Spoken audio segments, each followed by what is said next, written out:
राधे राधे। कैसे हैं आप सब? मैं हूं आकांक्षा और आप सबका बहुत बहुत स्वागत करती हूं आपके अपने YouTube channel Krishna magical world में। आज की वीडियो में हम रवि त्रयोदशी व्रत कथा श्रवण करेंगे।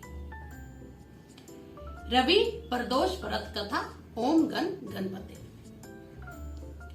एक समय की बात है, सब प्राणियों के हितार्थ बहुत से मुनि 88,000 मुनि भागीरथी नदी गंगा जी के किनारे इकट्ठे हुए।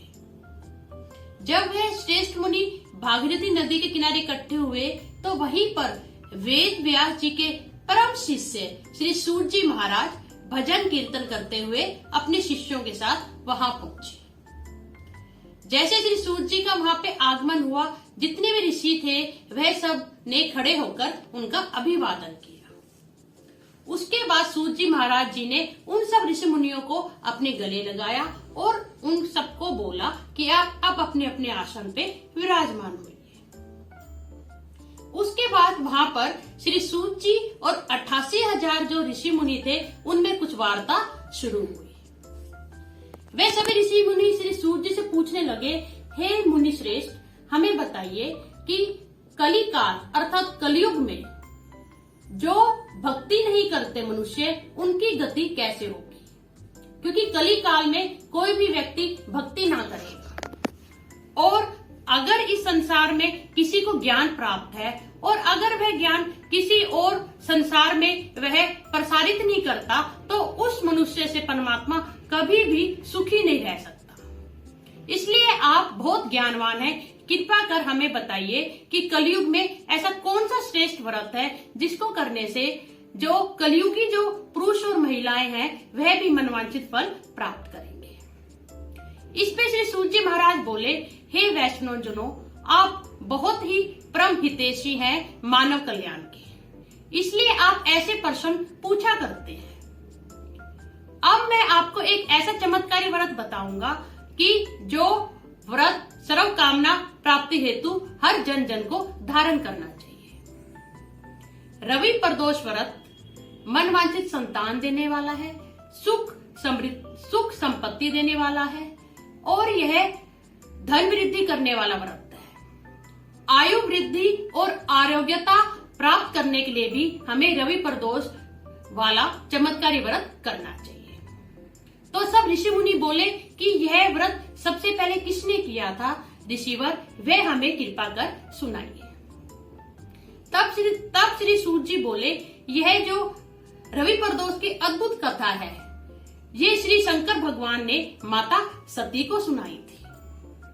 आज वही अनुपम कथा इस पावन बेला में मैं आप सब ऋषियों को सुनाना चाहता हूँ। जब हम रवि प्रदोष व्रत धारण करें तब हमें सुबह निराहार स्नान करके भोलेनाथ जी के मंदिर जाना चाहिए। भोलेनाथ जी का ये बेल पत्तर से, कच्चे दूध से, अक्षत से हमें पूजन करना चाहिए।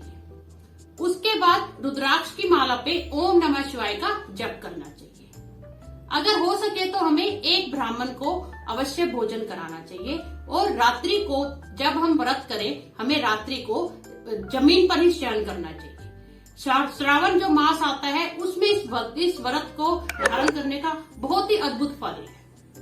इसलिए जो व्रती है उसे सत्य भाषण करना चाहिए और व्रत आहुति और हवन आहुति भी देनी चाहिए। इस प्रकार सूत जी जब उन्हें विधि बता रहे थे तो सबके सब ऋषिगण बोले कि कृपा कर हमें ये बताइए कि सबसे पहले इस व्रत को किसने धारण किया था। तो श्री सूत जी बोले कि मैं आप लोगों को जिसने सबसे पहले इस व्रत को धारण किया था वह अद्भुत कथा सुनाता हूँ। एक नगर में एक अति दीन निर्धन ब्राह्मण रहता था। उसकी स्त्री जो थी वह सदैव प्रदोष व्रत का व्रत किया करती थी। उनके सिर्फ एक ही पुत्र रतन था। एक बार की बात है, वह पुत्र गंगा स्नान को जाने लगा तो उसकी माँ ने पोटली में उसके लिए रोटी बांध दी। जैसे ही वह पुत्र गंगा स्नान करने लगा तभी पीछे से कुछ चोरों ने उसको पकड़ लिया और बोले कि तू अपने पिता का गुप्त धन कहाँ पे छिपा रखा है वह सब हमें पता। तब वह पुत्र गिड़गिड़ाता हुआ चोरों के सामने विनती करने लगा, हम तो बहुत दीन हैं, हमारे पास कोई भी गुप्त धन नहीं है। तब चोर बोले, तेरे हाथ में ये पोटली कैसी है? तो वह बोला, इस पोटली में तो मेरी माँ ने मेरे लिए रोटी बांध के दी है, ये उसकी पोटली है। तभी उन जो चोर थे उनके समूह का एक चोर बोला, इसे व्यर्थ मत पकड़ो, ये तो कोई दीन बालक लग रहा है। और वह चोर वहां से चले जाते हैं। उसके बाद वह जो पुत्र था वह चलता चलता एक नगर में आता है और उसको एक बरगद का वृक्ष दिख जाता है। तब वह बरगद के वृक्ष के नीचे जैसे ही बैठता है उसकी आंख लग जाती है।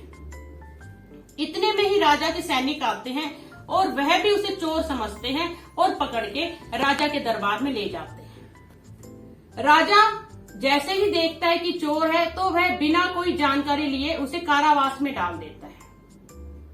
इधर वो जो लड़के की माता थी वह भोलेनाथ के प्रदोष व्रत किया करती थी। तब भोलेनाथ ने स्वप्न में राजा को बोला कि ये जो तुमने लड़का पकड़ा है ये निर्दोष है, इसे मुक्त कर दो, नहीं तो तुम्हारे राज्य का सर्वनाश हो जाएगा।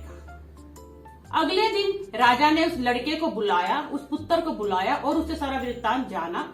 उसके बाद उसने सैनिकों के हाथ उसके माता पिता को बुलाया और उन्हें बोला कि तुम डरो मत, मैं तुम्हें कुछ भी नहीं कहूंगा। मुझे एक शंका हो गई थी कि ये चोर है, परंतु अब मुझे पता चल गया कि भोलेनाथ की आप सब पे बहुत कृपा है।